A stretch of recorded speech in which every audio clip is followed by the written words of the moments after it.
I remember the exact moment when everything I thought I knew about Jesus shattered into 1,000 pieces. I was sitting alone in my room at 3 in the morning, unable to sleep because of this gnawing feeling in my chest that something was deeply, fundamentally wrong with the world around me. You know that feeling, don't you?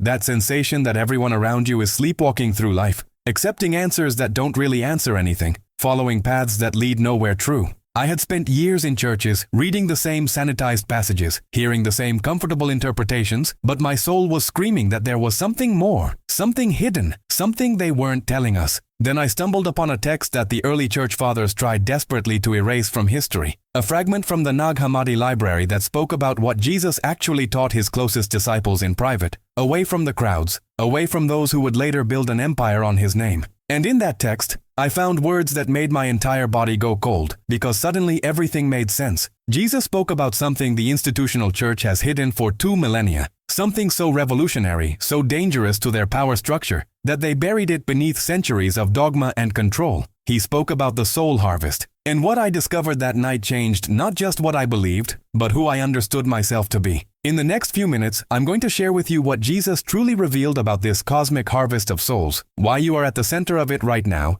and why not a single mainstream Christian has any idea this teaching even exists. Before I reveal what Jesus actually taught about the soul harvest, if you're someone who has always felt that conventional Christianity is hiding the deeper mysteries, if you've sensed that there's a truth beyond the Sunday sermons and the comfortable doctrines they feed us, then I need you to subscribe to this channel right now and activate the notification bell. What I'm about to share with you comes from suppressed Gnostic texts that were deliberately excluded from the Bible, you know. Teachings that the church councils deem too dangerous for ordinary believers to access. This channel exists to bring you these hidden truths, to walk with you as a friend and guide through the real spiritual awakening that Jesus intended for those who have ears to hear. Subscribe now because you're about to discover something that will fundamentally alter your understanding of your purpose in this reality, and you won't want to miss the other revelations I'll be sharing in the coming weeks about what the early Gnostic Christians actually knew and practiced. In this video, you're going to discover exactly what Jesus meant when he spoke about the harvest of souls, why your awareness of this harvest is the key to your spiritual liberation, and how the archontic powers that control this material realm have worked for millennia to keep you ignorant of your true nature as a divine spark trapped in matter.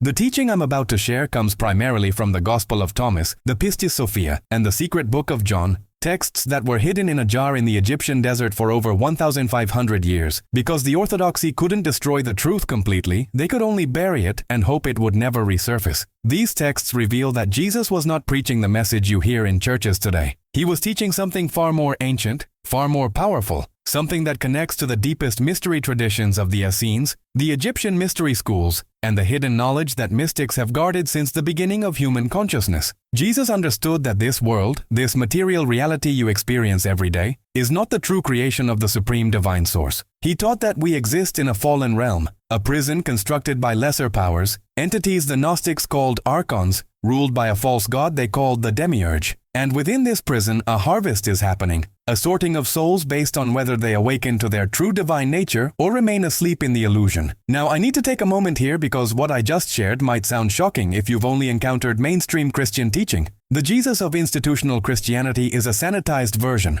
a figure molded to serve power structures and keep believers dependent on external authority. But the Jesus of the Gnostic Gospels, the Jesus who taught in secret to those prepared to receive Gnosis, was revealing something that would make you ungovernable, something that would free you completely from the need for priests, churches, and religious middlemen. He was teaching direct knowledge, direct connection to the divine source within you. And this teaching about the soul harvest is at the very core of that liberation. The harvest Jesus spoke about is happening right now, in this lifetime, in this very moment as you watch this video. It's not some distant future event. It's the cosmic process by which awakened souls, those who recognize their divine origin, are separated from those who remain identified with the material illusion, those who mistake the prison for paradise, those who worship the warden as if he were the true God. Let me explain how this works because understanding the mechanism of the soul harvest is essential to your awakening. According to the Gnostic texts, especially the teachings preserved in Pistis Sophia, every soul incarnated in this material realm is a fragment of divine light, a spark of the true source that has fallen into matter. You are not your body. You are not your thoughts. You are not even your personality or your life story. You are a divine consciousness that has been trapped, veiled, made to forget its origin through the hypnotic spell of material existence. The archontic powers, these parasitic entities that feed on human suffering and unconsciousness, have constructed an elaborate system to keep you asleep.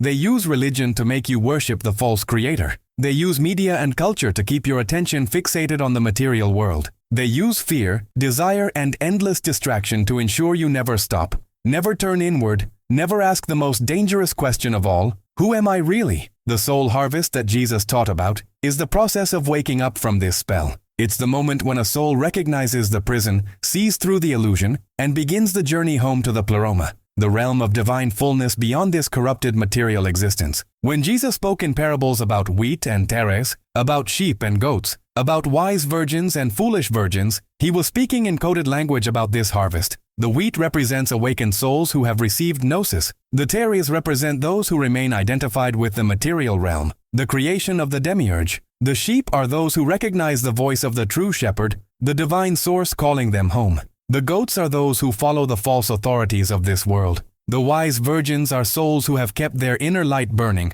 who have maintained their connection to divine consciousness. The foolish virgins are those who let their light go out, who became completely absorbed in material existence and forgot why they came here. This is not a teaching about moral goodness versus moral badness in the conventional sense. This is a teaching about consciousness, about awareness, about whether you remember your divine origin or remain trapped in amnesia. Now here's where this gets profoundly personal, and I want you to really feel into what I'm about to say. The fact that you're watching this video right now, the fact that you've made it this far without clicking away, the fact that something inside you resonated when I mentioned feeling like a stranger in this world, that is not an accident. That is not random chance. That is your divine spark responding to truth, recognizing the call home, beginning to remember what you forgot when you incarnated into this material prison. You are here, listening to these words, because on some level your soul is ready for the harvest. You are one of the wheat, not the tares. You are one of the sheep who recognizes the true shepherd's voice. You are one of the wise virgins who maintained enough inner light to find your way to this moment of revelation.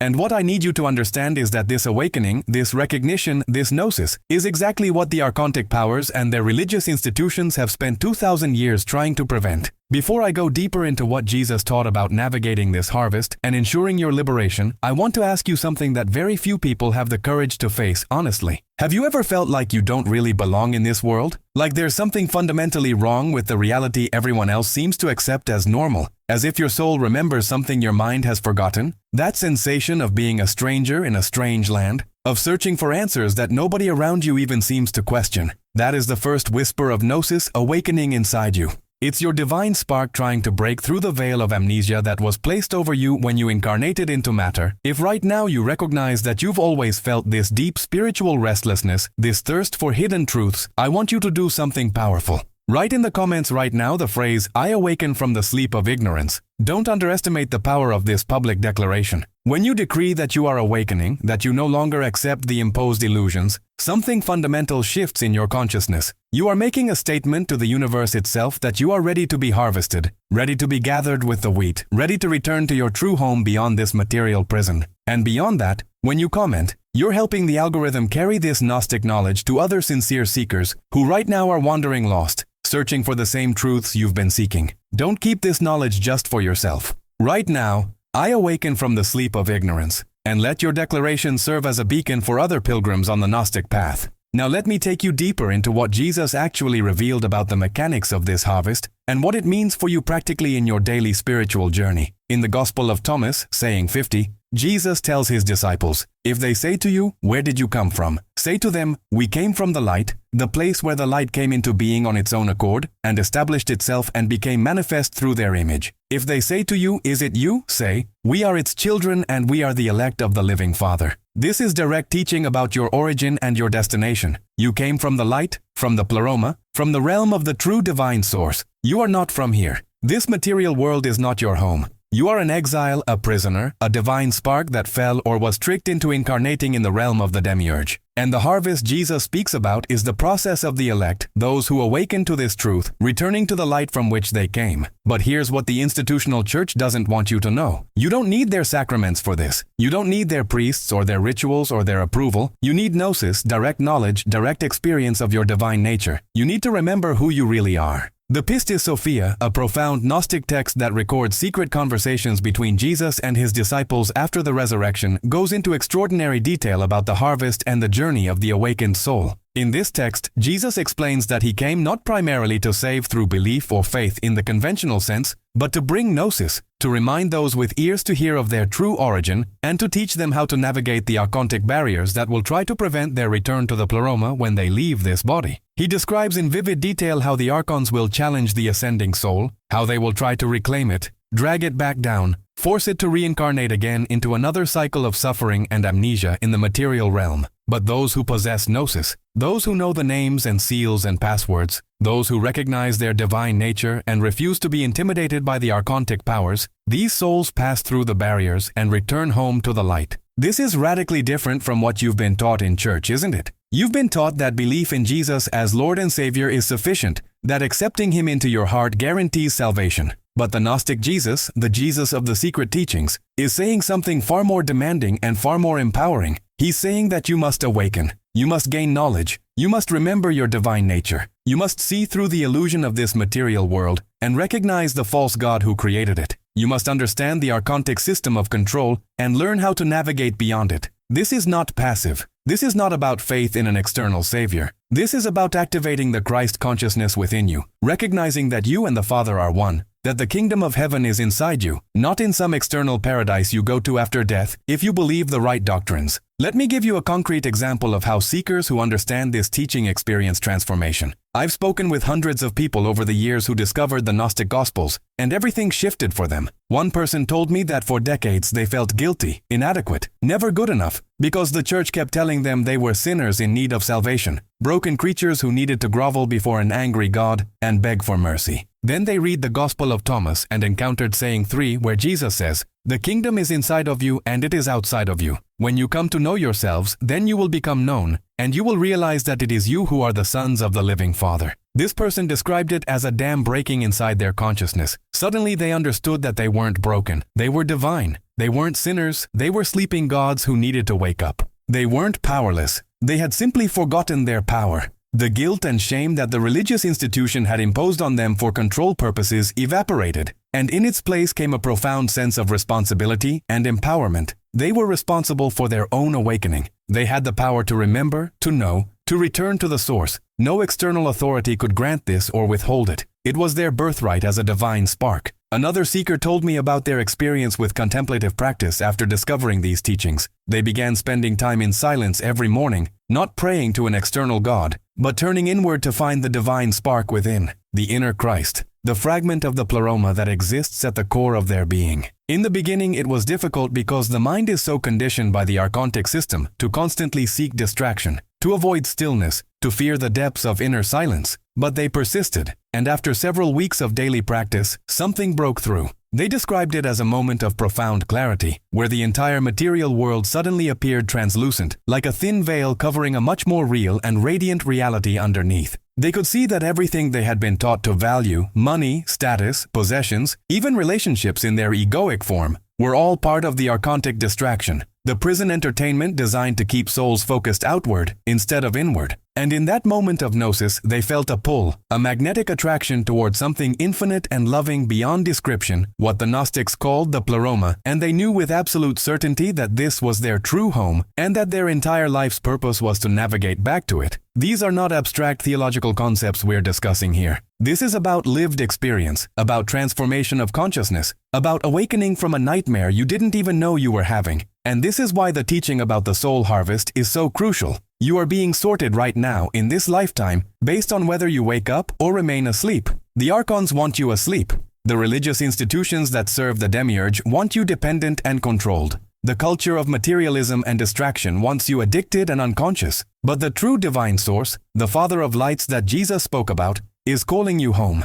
And the call comes through gnosis, through recognition, through the sudden sharp awareness that you are not what you've been told you are. Let me share with you some practical ways to engage with this harvest consciously and ensure that you are among those who return to the light. First, you must develop a regular practice of inner silence. The archontic system operates through constant noise, endless mental chatter, ceaseless stimulation. When you become still, when you turn inward, when you stop feeding the external distractions, the archons lose their grip on your attention. Start with just 10 or 15 minutes each morning. Sit in a quiet place, close your eyes, and instead of praying to some external deity, simply rest in awareness itself. Notice the thoughts that arise but don't follow them. Notice the sensations in the body but don't identify with them. Gradually, in that stillness, you'll begin to sense something deeper, a presence, a witnessing awareness that is watching all the phenomena of your experience, but is not itself the phenomena. This is your divine spark. This is the fragment of the pleroma within you. The more you rest in this awareness, the more you remember who you really are. Second, you must study the suppressed texts. The Gospel of Thomas, the Gospel of Philip, the Gospel of Mary, the Pistis Sophia, the Secret Book of John. These are not mere historical curiosities, these are roadmaps for the awakening soul. The institutional church excluded these texts from the canon precisely because they contain teachings that would make you ungovernable, that would free you from dependence on religious authority. Read them slowly, contemplatively. Don't read them with your analytical mind trying to fit them into a theological system. Read them with your intuitive awareness open, allowing the words to resonate with the divine spark within you. You'll find that certain passages hit you with a force of recognition, as if you've always known these truths but had forgotten them. That's not intellectual understanding, that's gnosis, that's remembering. Third, you must begin to see through the illusions of the material world. This doesn't mean rejecting life or becoming nihilistic. It means recognizing that the values and pursuits that society tells you are important are mostly archontic programming designed to keep you distracted and asleep.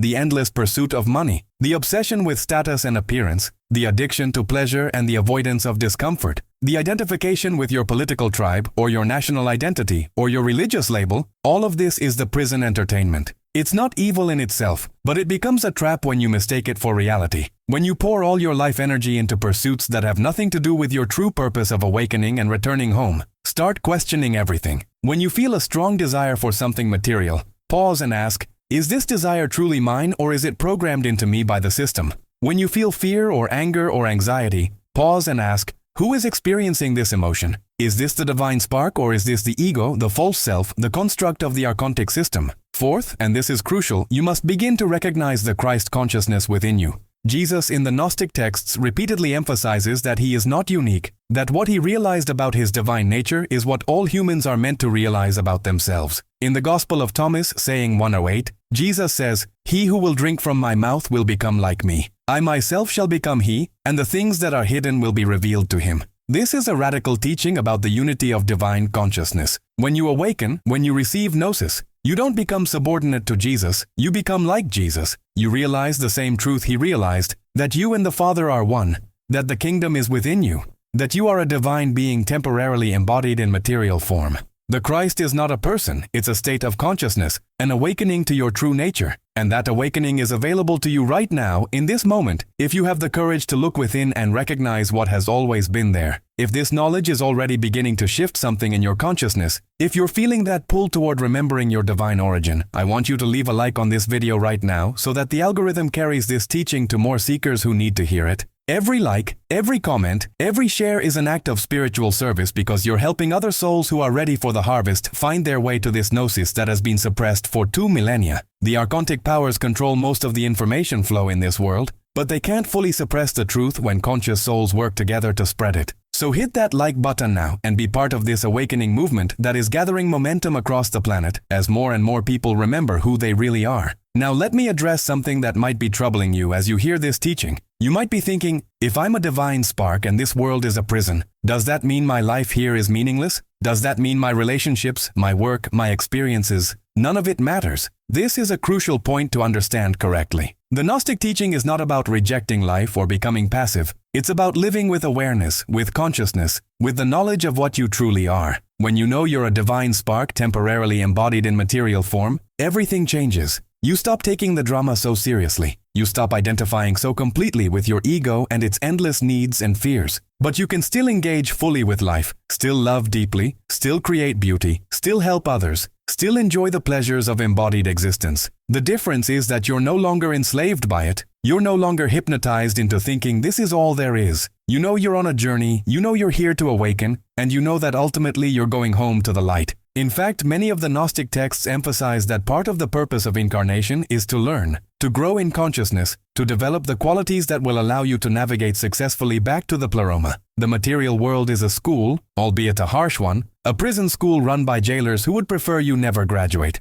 But the challenges, the suffering, the complexity, all of it, can serve the awakening process if you engage with it consciously. Every difficulty becomes an opportunity to disidentify from the ego. Every relationship becomes an opportunity to practice seeing the divine spark in another. Every moment of beauty becomes a reminder of the pleroma, a glimpse through the veil of the infinite perfection that is your true home. So don't misunderstand the teaching. This is not about escaping life. It's about transforming your relationship to life through gnosis. Let me tell you about a seeker who really embodied this balanced approach. This person had a demanding career, a family, all the normal responsibilities of material existence. But after encountering the Gnostic Gospels, they began to approach everything differently. Instead of being stressed and overwhelmed by their responsibilities, they started seeing them as opportunities for practice. At work, instead of getting lost in office politics and ego games, they practiced remaining centered in awareness, watching the drama but not being consumed by it. In their family relationships, instead of reacting automatically to conflict and difficulty, they practiced seeing the divine spark in each family member, even when behaviors were challenging. They described it as living in two worlds simultaneously, engaged in the material world but anchored in the spiritual reality underneath it. And what they found was that life became richer, not poorer, more meaningful, not less. Because they were no longer a slave to circumstances, no longer jerked around by every external event. They had found the still point within, the divine spark that observes all of life but is not disturbed by it. And from that place of inner stability, they could engage more fully, love more deeply, respond more wisely to everything that arose. This is the practical application of understanding the soul harvest. You're not waiting for some future event. You're not preparing for Judgment Day in the conventional sense. You're awakening right now, in this lifetime, in the midst of your ordinary life. And that awakening is the harvest. Every moment you remember your divine nature, every time you see through an illusion, every instance of turning inward to the source instead of seeking fulfillment in external things, you're being harvested. You're being gathered with the wheat, separated from the tares, recognized as one who knows, one who remembers, one who is ready to return to the light when this incarnation ends. And here's something that will give you chills when you really understand it. Jesus taught that the harvest is not something done to you by an external authority. The harvest is something you participate in actively through your choices, your awareness, your practice. In the Gospel of Thomas, saying 70, Jesus says, "If you bring forth what is within you, what you have will save you. If you do not have that within you, what you do not have within you will kill you." This is a direct statement about gnosis and the harvest. The divine spark is within you right now. If you bring it forth, if you recognize it, if you live from it, it will save you. It will carry you home to the pleroma when you leave this body. But if you ignore it, if you remain identified with the material ego, if you never awaken to your true nature, then you will be harvested with the tares, recycled back into another incarnation in the material prison, forced to go through it all again until you finally wake up. The choice is yours. The power is yours. No external savior can do this for you. You must save yourself by remembering who you really are. If you haven't subscribed to this channel yet, this is the moment to do it. Because what I just shared with you is only the beginning of the Gnostic mysteries I'm bringing to light. Next week, I'm going to reveal what the Gospel of Mary teaches about the feminine principle of Sophia and why her fall into matter is directly connected to your own spiritual journey. The following week, we'll explore the secret book of John and its detailed description of the demiurge and the archontic hierarchy, knowledge that will help you recognize when you're being manipulated by these forces. This channel exists specifically for seekers like you who know in their bones that the mainstream religious narrative is incomplete at best and deliberately misleading at worst. I've committed my life to studying these suppressed texts, to understanding the genuine Gnostic tradition, and to sharing it in a way that serves your awakening journey. Subscribe now and activate notifications so you never miss a revelation. And know that you're not alone in this. There is a growing community of modern Gnostics, people who are remembering their divine nature and supporting each other in the journey home to the light. I want to be your friend and guide on this path, walking beside you as you navigate the challenges of awakening in a world designed to keep you asleep. Now I want to share something deeply personal that happened to me when I first began to truly understand this teaching about the soul harvest. I had been studying the texts for months, intellectually fascinated but not yet transformed. Then one night I had a direct experience that changed everything. I was in that state between waking and sleeping, and suddenly I found myself in what I can only describe as a vast space of light. And in that space I encountered a presence, not a being with a form, but a consciousness of such profound love and wisdom that I immediately knew it was connected to the true source, to the pleroma that Jesus spoke about. And this presence communicated to me, not in words but in direct knowing, that I had been wandering in the material realm for countless incarnations, lost in amnesia, identified with every personality and body and story, suffering through endless cycles of birth and death. But now, in this life, I was finally beginning to remember. The harvest was happening for me. The wheat was being separated from the tares. And all I had to do was continue to turn inward, continue to recognize the divine spark, continue to practice gnosis, and when this body died, I would not reincarnate again in the archontic prison. I would return home. When I woke from that experience, I was weeping, not from sadness but from overwhelming relief and gratitude, because I knew, beyond any doubt, that the teaching was true. This world is not my home. I am not this body or this personality or this life story. I am a divine consciousness temporarily housed in material form, and my entire purpose is to remember this truth and navigate back to the source. Everything else is secondary. Every goal, every achievement, every pleasure or pain of material existence is just the scenery in the prison, sometimes beautiful, often harsh, but none of it ultimately real or important compared to the single essential task of awakening and returning to the light. And I want you to know that this direct experience is available to you. It's not reserved for special people or advanced mystics. It's your birthright as a divine spark. The reason you've been drawn to this video, the reason these words are resonating in your heart right now, is because your soul is ready. You're in the harvest. The call is being issued right now, in this moment, and you're hearing it. What you do next determines whether you answer the call or let it fade back into the noise of material existence. I'm urging you, don't let this moment pass. Don't go back to sleep. The archons are powerful and their illusions are seductive, but you are stronger than you know because you are made of the divine substance itself. You are not a created thing. You are the creator consciousness experiencing itself through temporary limitation. And when you remember that, when you really know it in your bones, nothing can hold you in the prison anymore. Let me give you one more practice that has been transformative for many seekers. Throughout your day, as you move through your activities, practice asking yourself a simple question repeatedly. Who is aware right now? When you're working, stop for a moment and ask, who is aware of this work being done? When you're eating, pause and ask, who is aware of this taste, this sensation? When you're feeling an emotion, investigate and ask, who is aware of this emotion? Don't try to answer with words. Just rest in the question and notice what happens. What you'll begin to discover is that there's a witnessing presence, an awareness that is observing all your experience but is not itself the experience. That witnessing awareness is not your thoughts, not your feelings, not your body sensations. It's pure consciousness. It's the divine spark. And the more you recognize it, the more you rest in it, the more you realize that this is who you really are. Everything else is temporary, but this awareness, this consciousness, this is eternal. This is what survives the death of the body. This is what makes the journey home to the pleroma. This is you, the real you, the divine you that has been hidden beneath layers of conditioning and identification and amnesia. As we come to the close of this revelation, I want to emphasize something crucial. The soul harvest is not a punishment or a test imposed by an external judge. It's a natural process of spiritual gravity. Souls that remember their divine origin, that achieve gnosis, are simply drawn back to the source like water flowing downhill. Souls that remain asleep, identified with matter, remain in the material realm because they don't know there's anywhere else to go. The archons don't have to actively prevent awakened souls from leaving. They only have to keep souls asleep, keep them convinced that the material world is all there is, keep them distracted and addicted and afraid. And they're very good at this because they've been doing it for eons. But their power is not absolute. They cannot prevent gnosis. They cannot stop a soul from remembering. And right now, in this era, more souls are awakening than perhaps ever before in human history. The harvest is accelerating. The wheat is recognizing itself. And you, by watching this video, by resonating with this teaching, by feeling that pull in your heart towards something more true and more real than the surface life you've been living, you're part of this great awakening. So here's what I want you to do right now as we finish. First, go down to the comments and engage with this community of seekers. Share your own experiences of feeling like you don't belong in this world. Share your questions about the Gnostic path. Share your commitment to awakening. The algorithm will spread this video further when it sees genuine engagement, and you'll be helping other souls find their way to this knowledge. Second, share this video with anyone in your life who you sense is also searching, who has that look in their eyes of spiritual hunger, who seems awake enough to handle challenging truths. Don't force it on anyone, but make it available. You might be the catalyst for someone else's awakening, and there is no greater gift you can give another soul than pointing them toward gnosis. Third, commit to a daily practice of inner silence, even if it's just 10 minutes. Consistency matters more than duration. Every day you turn inward, you strengthen your connection to the divine spark. Every day you practice awareness, you accelerate your participation in the harvest.